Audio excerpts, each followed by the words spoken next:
আমি ইয়াৰ আগৰ ক্লাছটোত ডাটা ভেলিডেশ্যনৰ বিষয়ে চাইছিলোঁ MS এক্সেলৰ গুৰুত্বপূৰ্ণ এটা টপিক হয় ডাটা ভেলিডেশ্যন আমি ক'ৰ পৰা ইউজ কৰোঁ MS এক্সেলত আৰু তাৰ ফলত কি কি সুবিধা হয় আমি এইখিনি আলোচনা কৰিছিলোঁ পাৰ্ট 1 আছিলে আজি আমি সেকেন্ড পাৰ্টটো আলোচনা কৰিম যদি কোনোবা পাৰ্ট 1 চোৱা নাই তেতিয়াহ'লে পাৰ্ট 1 টো চাই ল'ব যি মূলত আমি এইটো ভিডিঅ'ত আলোচনা কৰিম টেক্সট লেন্থৰ বিষয়ে যে MS এক্সেলৰ ডাটা ভেলিডেশ্যনৰ টেক্সট লেন্থৰ কি কাম অৰ্থাৎ ইয়াত লিখা আছে to restrict the length of the text কোনো টেক্সটৰ লেন্থ ৰেষ্ট্ৰিক্ট কৰে ওকে অৰ্থাৎ যদি আমি এইটো এক্টিভেট কৰি থওঁ তেতিয়াহ'লে আমি ইচ্ছা অনুযায়ী যিমানটা টেক্সট এন্ট্ৰি কৰিম সিমানটা টেক্সটে তাত এলাউ কৰিব তাতকৈ বেছি আৰু নকৰে আমি এক্সাম্পলৰ হয় যেতিয়া চাম বুজি পাম আৰু কাষ্টমাৰ ইউজ চাম লগতে লিষ্টৰ ইউজ চাম যে ড্ৰপ ডাউন লিষ্ট আমি কেনেকৈ দিব পাৰোঁ মূলত আমি প্ৰথমতে টেক্সট লেন্থৰ বিষয়ে চাই লওঁ ঠিক আছে ইয়াত পুনৰ একেখিনি ডাটা আছে আগৰ ক্লাছ 10ৰ কিছুমান ষ্টুডেণ্টৰ নাম আছে যেনেকৈ অৰ্ণৱ বিনয় অমিত ৰাহুল তেনেকৈ ষ্টুডেণ্টৰ নাম আছে 10জন ষ্টুডেণ্টৰ নাম আৰু মোবাইল নাম্বাৰ আছে এতিয়া কেতিয়াবা এনেকুৱা হয় যদি আমাৰ ওচৰত বহুত ডাটা থাকে আমি মোবাইল নাম্বাৰ টাইপ কৰোঁতে ভুলতে কি কৰোঁ বেছি টাইপ কৰি পাওঁ বা কম টাইপ কৰি পাওঁ সাধাৰণতে মোবাইল নাম্বাৰ হ'লে আমি জানো যে 10টা নাম্বাৰ থাকে ৰাইট মোবাইল নাম্বাৰ সাধাৰণতে যদি আমি কওঁ কেইটা নাম্বাৰ থাকিব 10টা কিন্তু ভুলতে কেতিয়াবা 11টাও দি দিওঁ কেতিয়াবা আকৌ 9টা দি দিওঁ কিন্তু মই যেতিয়া মোবাইল নাম্বাৰ ইয়াত টাইপ কৰিম ধৰি লৈছোঁ অৰ্ণৱৰ মোবাইল নাম্বাৰ কিবা এটা টাইপ কৰিছোঁ বোলে 9954012345 12345 টাইপ কৰোঁতে আপুনি চাওক যে 65 হৈ গৈছে 9954012345 হৈ গ'ল অৰ্থাৎ তাত 11টা হৈ গ'ল মই যেতিয়া এণ্টাৰ প্ৰেছ কৰিম তেতিয়া চাব কি লিখা আছে this value doesn't match the data validation restriction define for the cell যিটো নেকি আগত কৈছিলোঁ আগৰ ক্লাছটোত সেইটো বাই ডিফল্ট থাকে কিয় সেইটো হৈছে কাৰণ মই ইয়াত এক্টিভেট কৰি থৈছোঁ যে ইয়াত কেৱল মাত্ৰ 10টা নাম্বাৰহে আমি এণ্ট্ৰি কৰিব পাৰিম 11টাও নোৱাৰিম আৰু 9টাও নোৱাৰিম যদি মই ইয়াৰ পৰা এইটো কাটি পিনে 10টা নাম্বাৰ এণ্ট্ৰি কৰোঁ 9954012345 এইটো লৈছে বা ভুলতে বোলে কেতিয়াবা 12345 টাইপ কৰোঁতে 4টো বহা নাই বা কোনো এটা নবহিলে 9টা হৈ গৈছে তেতিয়াও যদি এণ্টাৰ কৰোঁ তেতিয়া এৰৰ এলাৰ্ট আহি যাব অৰ্থাৎ কি কয় টেক্সট লেন্থৰ সেইটোৱে কাম যে তাত ৰেষ্ট্ৰিকশ্যন এটা দি দিয়ে যে আমি কিমানটা টেক্সট টাইপ কৰিব পাৰিম ওকে এইটো আমি কেনেকৈ এক্টিভেট কৰিব পাৰোঁ বা ডাটা ভেলিডেশ্যনত গৈ আমি কেনেকৈ এইটো লগাম আমি চিলেক্ট কৰি ল'ম যিকেইটা চেলত কৰিব লাগে ডাটা যাম ডাটা ভেলিডেশ্যন গৈ ইয়াত বাই ডিফল্টটো এনি ভেলু হৈ থাকিব ৰাইট যদি আমি ডাটা ভেলিডেশ্যন যাওঁ বাই ডিফল্ট কি হৈ থাকে এনি ভেলু হৈ থাকে ইয়াত টেক্সট লেন্থ বুলি এটা অপশ্যন পাব যেহেতু আমি এইটো ঘৰত মোবাইল নাম্বাৰ ইউজ কৰিছোঁ মোবাইল নাম্বাৰ এণ্ট্ৰি কৰিব লাগে আৰু আমি জানো যে মোবাইল নাম্বাৰ 10টা থাকে গতিকে আমি ইকুৱেল টু 10 দি দিম ইয়াত ইকুৱেল টু 10 অৰ্থাৎ যিকেইটা চেল চিলেক্ট কৰিলোঁ মই তাত অকল 10টা লেন্থৰে টেক্সট এণ্ট্ৰি কৰিব পাৰিম নাম্বাৰ হওক বা টেক্সট হওক ঠিক আছে ইনপুট মেছেজ নিজে দি দিব পাৰে আগৰ ভিডিঅ'টোত কৈছিলোঁ এলাৰ্ট এৰৰ এলাৰ্টটো দি দিব পাৰে ঠিক আছে এৰৰ এলাৰ্ট বোলে ৰং মোবাইল নাম্বাৰ মই দি দিছোঁ মোবাইল নাম্বাৰ তাৰপিছত এণ্টাৰ এগেইন দি দিছোঁ অ'কে প্ৰেছ কৰিলোঁ এতিয়া যদি মই ইয়াত নাম্বাৰ এটা দিওঁ বোলে 98640 10টা হ'ল 98640 কিন্তু ভুলতে মই যদি 00 দি দিছোঁ এণ্টাৰ কৰিছোঁ ইয়াত কি লিখা ওলাইছে যে ৰং মোবাইল নাম্বাৰ এণ্টাৰ এগেইন কাৰণ তাত ডাটা ভেলিডেশ্যনৰ ৰেষ্ট্ৰিকশ্যন লগোৱা হৈছে এইটো অকল টেক্সট লেন্থ অকল মোবাইল নাম্বাৰৰ ক্ষেত্ৰতো নহয় আপুনি যিকোনো টাইপো কৰিলে যদি মই টাইপ কৰোঁ 10টাতকৈ বেছি বা 10টাতকৈ কম যেনেকৈ মই এ টাইপ কৰিছোঁ নল'ব কাৰণ ইয়াত 10টা লেটাৰে টাইপ কৰিব পাৰিব 10টা লেটাৰ বুলি ক'লে ধৰক মই A B C D E 5টা হ'ল এফ জি এইচ আই জে ইয়ালৈকে 10টা হয় এণ্টাৰ কৰিলে ধুনীয়াকৈ লৈছে যদি মই ইয়াৰ পৰা এটাও কমাই দিওঁ বোলে ডিটো ইয়াৰ পৰা কমাই দিছোঁ এণ্টাৰ প্ৰেছ কৰিছোঁ হোৱা নাই আৰু যদি মই ইয়াত বোলে আৰু 2টা বহাইও দিছোঁ তথাপি নল'ব কেৱল মাত্ৰ 10টাহে ল'ব ইয়াত ওকে নাম্বাৰেই হওক 10টা লেন্থৰ বা টেক্সটেই হওক লেন্থ 10 হ'ব লাগিব ওকে এইটো হৈছে টেক্সট লেন্থৰ কাম ঠিক সেইদৰে আমি আধাৰ নাম্বাৰকেইটা দিব পাৰোঁ আধাৰ নম্বৰ 12টা থাকে আমি যদি ডাটা ভেলিডেশ্যন 12 লৈকে লগাই থৈ দিওঁ 11টাও যদি আমি এন্ট্ৰি কৰোঁ তেতিয়াও এৰৰ হ'ব আৰু 13টা এন্ট্ৰি কৰিলে তেতিয়াও এৰৰ হ'ব বা পিন নাম্বাৰ যেনেকৈ আমি জানো যে 6টা নাম্বাৰ থাকে ৰাইট তো 6টা যদি আমি তাত পুট কৰি থওঁ যে ইয়াত অকল 6টা টেক্সটৰ লেন্থে এলাও হ'ব ভুলতে যদি আমি 7টাও দিওঁ তেতিয়াহ'লে কি হ'ব সেইটো এন্ট্ৰি নল'ব এৰৰ এলাৰ্ট দেখাই দিব গতিকে ডাটা ভেলিডেশ্যন আমি তেনেকৈ ইউজ কৰিব পাৰোঁ তাৰপিছত আৰু কি অপশ্যন আছে আমি ডাটা ভেলিডেশ্যন যদি যাওঁ সেটিংছত গ'লে এনি ভ্যালু হেতুটো বুজি পালে এনি ভ্যালু হলে যিকোনো আপুনি এন্ট্ৰি কৰিব পাৰিব হোল নাম্বাৰ বুজি পালে ডেসিমেল এটো কলুৱে এতিয়া আমি চাও লিষ্ট কেনেকৈ আমি ইউজ কৰিম লিষ্ট আসলতে কি এটো ড্ৰপ ডাউনৰ দৰে হয় ধৰি লৈছো ইয়াত ষ্টুডেন্টৰ নাম আছে ৰাহুল বিনয় অমিত পুনৰ ৰাহুল হেতু বেলেগ এটা দি দিও আকাশ বুলি দি দিছো দেন কুনাল অজয় ৰাহানে ৰোহন পীযুষ শুভ ওকে তাৰ পিছত ষ্টেট আছে ধৰি লৈছো এই ষ্টুডেন্ট কেইজন হৈছে নৰ্থ ইষ্টৰ 8খন ৰাজ্যৰ ষ্টুডেন্ট হয় আৰু আমি ইয়াত লিখিব লাগে যে ৰাহুল বোলে অৰুণাচল প্ৰদেশ বিনয় বোলে অসমৰ ঠিক আছে নাগালেণ্ডৰ ওকে তেনেকৈ আমি তাত কি কৰিব পাৰো লিষ্ট আনিব পাৰো মই যেতিয়া ক্লিক কৰিছো সব টাইপ কৰাৰ লগে লগে বোলে অসমৰ মই আসাম টাইপ কৰিছো এ টাইপ কৰাৰ লগে লগে অৰুণাচল প্ৰদেশ অসম আহিছে এম টাইপ কৰাৰ লগে লগে মণিপুৰ মেঘালয় মিজোৰাম আহিছে ঠিক আছে মই এটো অলপ জুম কৰি দিছো বাৰু যদি মই কুনাল জেনিবা কুনালৰ যদি মই টাইপ কৰি এম টাইপ কৰিছো মণিপুৰ মেঘালয় মিজোৰাম ওলাইছে এ টাইপ কৰিলে অৰুণাচল প্ৰদেশ অসম ওলাইছে বা আমি ইয়াত ক্লিক কৰিলে যেটো নেকি ট্ৰায়াঙ্গেলৰ দৰে আছে ড্ৰপ ডাউন যেনেকৈ মেনু থাকে তাত ক্লিক কৰিলে সব অৰুণাচল প্ৰদেশ অসম মণিপুৰ মেঘালয় মিজোৰাম নাগালেণ্ড সিকিম ত্ৰিপুৰা দেখাই দিছে অথবা 8খন ষ্টেট দেখাই দিছে আমি তাৰ পৰা ক্লিক কৰিব পাৰো এইটো কেনেকৈ এক্টিভেট কৰিব পাৰো এইটো এক্টিভেট আমি কৰিব পাৰো ডাটা ভেলিডেশ্যনত গৈ ফাৰ্স্ট অফ অল মই এইটো গুটেখিনি ডিএক্টিভেট কৰি দিছো বাৰু এইটো ৰিমুভ কৰি দিও ওকে ক্লিয়াৰ কৰি দিলো এতিয়া ষ্টেট আছে আপুনি দুই ধৰণে কৰিব পাৰে এক ধৰণ হৈছে যে আপুনি নৰ্থ ইষ্টাৰ্ণ ষ্টেট বিলাক বা যিয়ে লগাব বিচাৰি লিষ্ট কৰবাত আপুনি নিজে টাইপ কৰি ল'ব পাৰে এইখন শীটতে কৰিব লাগিব বুলি বেলেগ কথা নাই বেলেগ শীটতো আপুনি কৰিব পাৰে তেনেকৈ ঠিক আছে মই এইখন শীটতে কৰি দিছো নৰ্থ ইষ্টাৰ্ণ ষ্টেট আছে আৰু 8খন ষ্টেটৰ নাম আছে আপুনি গুটেকিটা সিলেক্ট কৰিলে সিলেক্ট কৰাৰ পিছত কি কৰিব ডাটা ভেলিডেশ্যন যাব ডাটা ভেলিডেশ্যন যোৱাৰ পিছত লিষ্ট বুলি অপচন পাব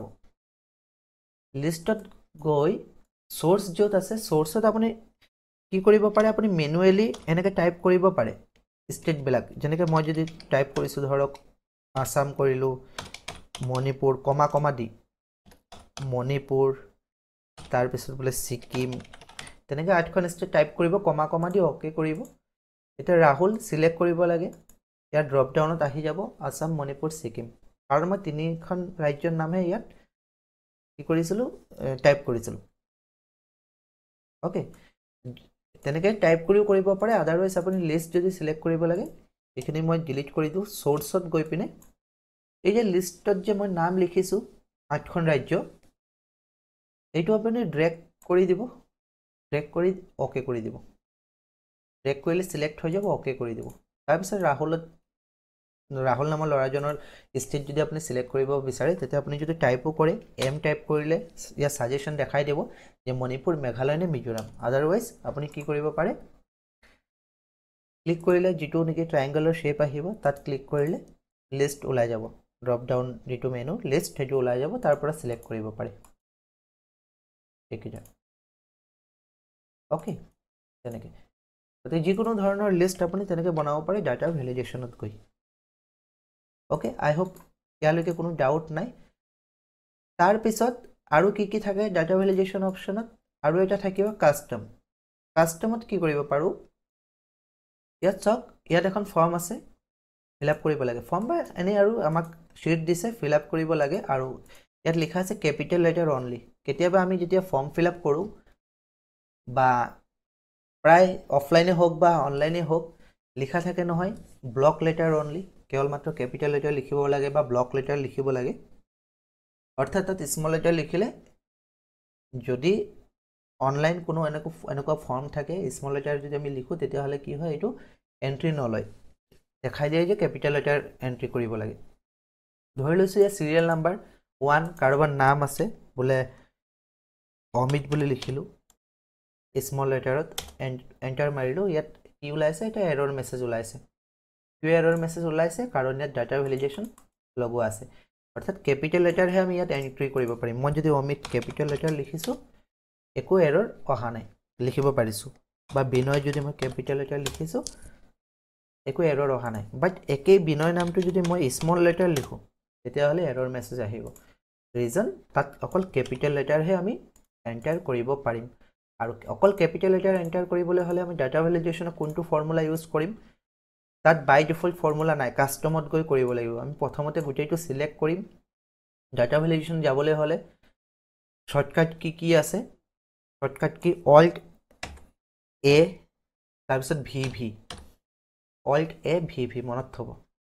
মই ইয়াত লিখি দিছোঁ অল্ট এ ভি টাইপ কৰি কি কয় প্ৰেছ কৰি থ'ব নালাগে সিলেক্ট কৰিলে অল্ট কম্পিউটাৰৰ কিবৰ্ডত অল্ট প্ৰেছ কৰিলে এৰি দিলে এ প্ৰেছ কৰিলে ভি আকৌ ভি তাৰপিছত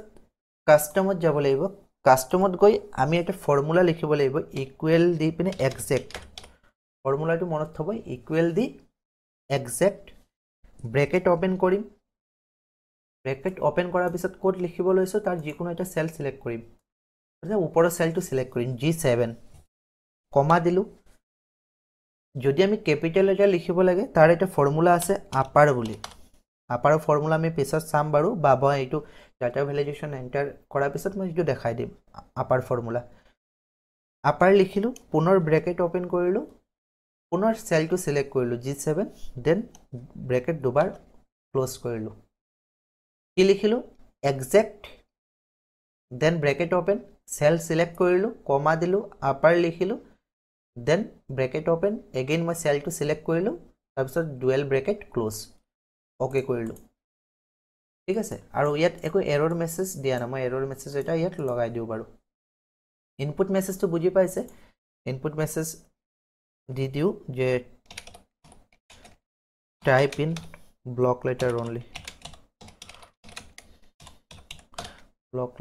অনলি বুলি আৰু লগতে এটা এৰৰ মেছেজ দি দিওঁ এৰৰ এলাৰ্টত কি হ'ব প্লিজ টাইপ এগেইন বুলি দি দিওঁ ইন ব্লক লেটাৰ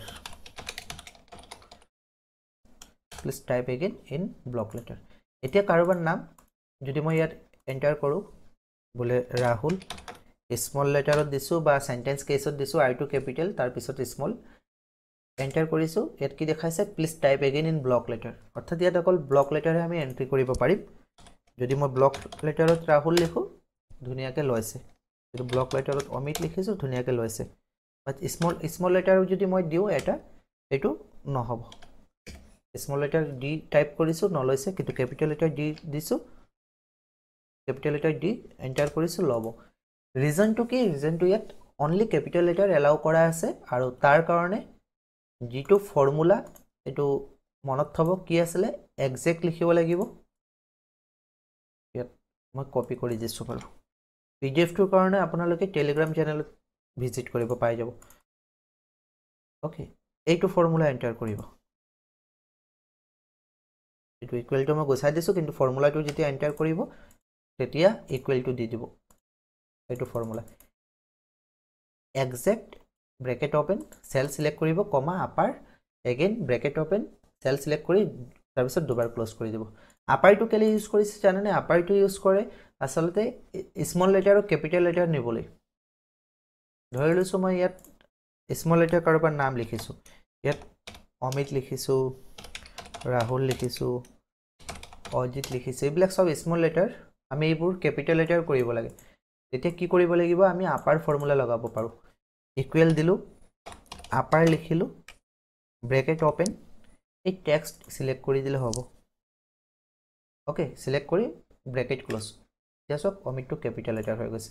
আৰু এইটো ড্ৰেগ কৰি দিলে গোটেইবোৰ কেপিটেল লেটাৰ হৈ গ'ল আপাৰ ফৰ্মুলাটো ইউজ কৰে এক্সেলত স্মল লেটাৰৰ পৰা কেপিটেল লেটাৰ নিবলৈ ঠিক সেইদৰে কেপিটেলৰ পৰা স্মল নিবলৈ হ'লে লোৱাৰ ফৰ্মুলা ইউজ কৰে ওকে এইটো আছিল কেপিটেল লেটাৰ অনলি এতিয়া অন্য এটা আমি ডাটা ভেলিডেশ্যন চাম য'ত নেকি অকল টেক্সটহে আমি এণ্টাৰ কৰিব পাৰিম okay only text for example আমি ইয়াত ধৰি লৈছোঁ যে চিৰিয়েল নাম্বাৰ দিয়া আছে আৰু নাম এণ্টাৰ কৰিব লাগে আৰু আমি জানো যে নামটো অকল কি থাকিব তাত আলফাবেটহে থাকিব ইয়াৰ পৰা জেডলৈকে নাম্বাৰটো নাথাকে ঠিক আছে যদি মই ইয়াত নাম্বাৰ এণ্টাৰ কৰিছোঁ এইটো নহ'ব কিন্তু এ যদি লিখোঁ ল'ব যদি কেপিটেলো লিখোঁ স্মলো লিখোঁ ল'ব অকল টেক্সটহে এলাও আছে ইয়াত নাম্বাৰ এলাও নাই ওকে নাম্বাৰ যদি মই দিছোঁ নল'ব টেক্সট এলাও আছে এইটো আমি ক'ৰ পৰা কৰিব লাগে মই এইটো ৰিমুভ কৰি লওঁ ডাটা ভেলিডেশ্যনত গৈ ক্লিয়াৰ কৰি ওকে ইয়াত অকল নাম যেহেতু টাইপ কৰিব লাগিব তাৰ মানে অকল টেক্সটহে এলাও কৰিব লাগে নাম্বাৰ এলাও কৰিব নালাগে গতিকে আমি কি কৰিব লাগিব গোটেইকেইটা চিলেক্ট কৰিম ডাটা ভেলিডেশ্যন যাম কাষ্টমত যাম কাষ্টমত গৈ আমি তাত ইকুৱেল দি লিখিব লাগিব ইজ টেক্সট লিখি ব্ৰেকেট অপেন কৰিলে সেল এটা সিলেক্ট কৰি দিলে ব্ৰেকেট ক্লোজ কৰি দিলে তাৰপিছত ওকে ইজ টেক্সট লিখিব লাগিব মই ইয়াত লিখি দিছোঁ ইজ টেক্সট তাৰপিছত ব্ৰেকেট সেলটো সিলেক্ট কৰিলে সিলেক্ট কৰি ব্ৰেকেট ক্লোজ কৰিলে ইজ টেক্সট মানে কি ইয়াত অকল টেক্সটহে ল'ব নাম্বাৰ নল'ব মই ফৰ্ম ফিল আপ কৰিব লাগে ধৰি লৈছোঁ এ লিখিছোঁ লৈছে 1 লিখিলে নল'ব ওকে এৰৰ মেছেজ ইচ্ছামতে দি দিব পাৰে যে অনলি টেক্সট এলাউড বা যিকোনো আপোনাৰ ইচ্ছামতে ঠিক সেইদৰে আমি নাম্বাৰো লিখিব পাৰোঁ মানে ডাটা ভেলিডেশ্যনত গৈ নাম্বাৰ আমি অকল এলাউ কৰিব পৰাকৈ চেলবিলাক চিলেক্ট কৰি থ'ব পাৰোঁ যেনেকৈ এইজ এতিয়া অৰ্ণৱৰ এইজটো সদায় আমি জানো নাম্বাৰত লিখিম নহয় জানো যদিও আমি ৱৰ্ডত লিখিব পাৰোঁ ধৰি লৈছোঁ ইয়াত ৱৰ্ড এলাউ নাই যে কাৰোবাৰ বয়স বোলে অৰ্ণৱৰ বয়স বোলে 10 হৈছে মই ইয়াত 10 লিখিছোঁ ৱৰ্ডত এণ্টাৰ কৰিছোঁ নল'ব কিন্তু যদি মই নাম্বাৰত 10 লিখিছোঁ এলাউ হ'ব নাম্বাৰ আমি যিকোনো ল'লে হ'ব বাট যদি মই ৱৰ্ডত লিখোঁ বোলে 9 years 9 লিখিছোঁ এইটো এলাউ নকৰে কিয় নকৰে কাৰণ তাত অকল মাত্ৰ নাম্বাৰ এলাউ আছে ওকে গতিকে এইটোৰ কাৰণে আমি কি কৰিব লাগিব আমি এইটো ক্লিয়াৰ কৰিলোঁ একেই যেনেকৈ টেক্সটৰ কাৰণে ইজ টেক্সট নাম্বাৰৰ কাৰণে ইজ নাম্বাৰ সিলেক্ট কৰিম আমি ডাটা ভেলিডেশ্যন গৈ কাষ্টমত যাম কাষ্টমত গৈ ইকুৱেল দিম ইকুৱেল দি ইজ নাম্বাৰ লিখিম ইজ নাম্বাৰ ব্ৰেকেট অপেন তাৰপিছত সেলটো সিলেক্ট কৰি ব্ৰেকেট ক্লোজ ওকে কৰিলোঁ এতিয়া এজ যদি মই ইয়াত নাম্বাৰ লিখিছোঁ হৈছে 10 বাট যদি মই ৱৰ্ডত লিখিছোঁ তেতিয়া নহ'ব এৰৰ মেছেজ আপোনাৰ নিজৰ ইচ্ছামতে লগাই দিব পাৰে ঠিক আছে গতিকে আই হোপ ডাটা ভেলিডেশ্যন কেনেকৈনো আমি ইউজ কৰিব পাৰোঁ সেইটো বুজি পাইছে